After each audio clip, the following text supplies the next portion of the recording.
ভারতের মেঘালয় রাজ্যের ৩ জেলা পূর্ব জৈন্তিয়া হিলস, পূর্ব খাসি হিলস ও পশ্চিম জৈন্তিয়া হিলসে কারফিউ জারির পঞ্চম দিনেও সীমান্তে কঠোর অবস্থানে রয়েছে বিজিবি। এ বিষয়ে বিস্তারিত জানিয়েছেন নাজাত আহমদ পুরকায়স্থ।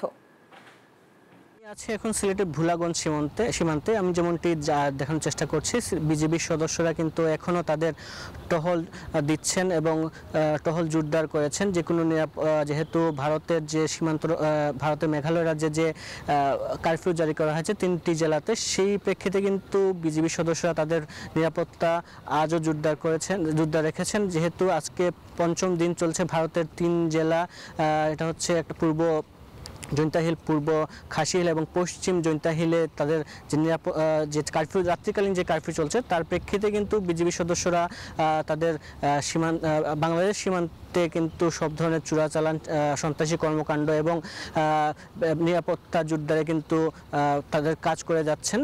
আমি যেমনটি কথা বলার চেষ্টা করেছিলাম সীমান্তের রক্ষাকারী বাহিনীর সাথে, তারা যেমনটি বলছেন এখন পর্যন্ত কিন্তু সব ধরনের পরিস্থিতি স্বাভাবিক রয়েছে, কোনো ধরনের অপ্রীতিকর ঘটনা ঘটেনি। একই সাথে ভারতের সাথেও কিন্তু সুসম্পর্ক বজায় রয়েছে।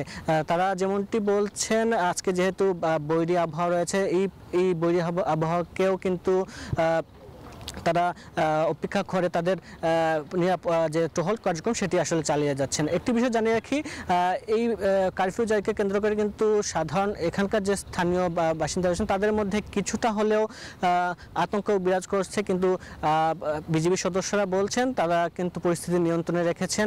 কোনো ধরনের ভয়ভীতি বা কোনো ধরনের আতঙ্কিত হওয়ার কিছুই নেই। সব মিলিয়ে কিন্তু আমার কাছে এই ছিল সিলেট সীমান্ত থেকে সর্বশেষ খবর। বান্ডেল থাকলে প্রতি সেনমানিতে টাকা বাঁচবে। বিকাশ সেনমানি বান্ডেল কিনে জিতুন প্রতি লেনদেনে।